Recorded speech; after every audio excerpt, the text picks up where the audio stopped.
Okay, so this is 4.5b, and we are moving along with example 5, and there's my 3 by 3 determinant there.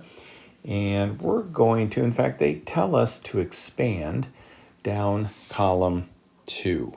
So they're asking us to expand this column right there.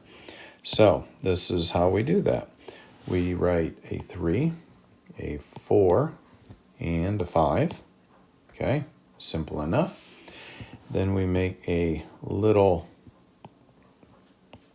determinant box.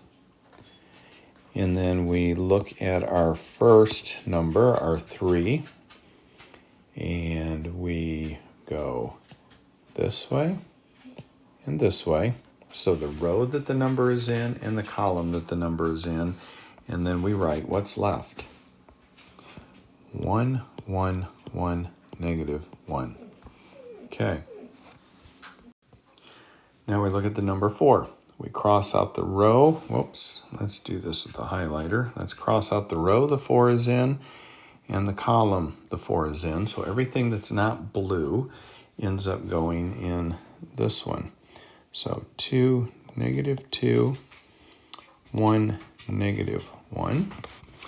And then finally, let's do green with my 5.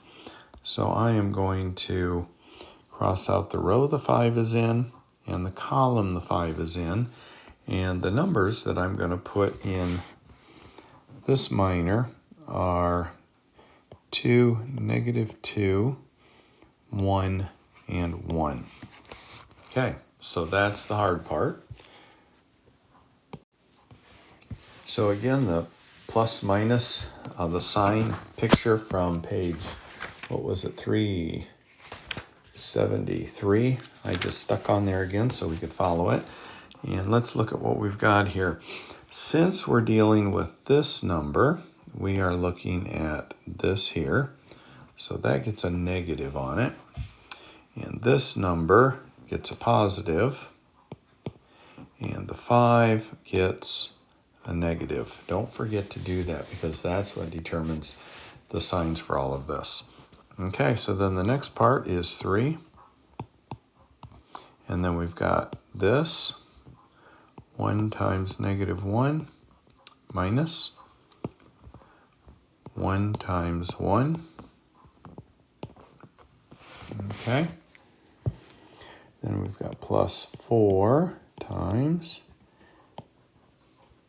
2 times negative 1 minus 1 times negative 2 minus 5. 2 times 1 minus 1 times negative 2. And then we just put all this together. There's negative 1 minus 1 is negative 2. And we have negative 3 there, plus 4. This is negative 2 plus 2. That ends up being 0. Minus 5, 2, minus negative 2, so that's 2 plus 2. All right, so then we have 6 plus, this is 0, 4 times 0, minus 5 times 4 is 20. Those go away, so we have 6 minus 20 gives me a negative 14. All right, so again, just to make sure you get this, all I'm concerned about is, are you able to follow these instructions and do these? I'm not concerned about whether or not you understand the purpose behind it. Sometimes you have to learn how to do it before you learn why you do it. So anyway, let's just do the how right now, and in the next section, we'll get more into the whys.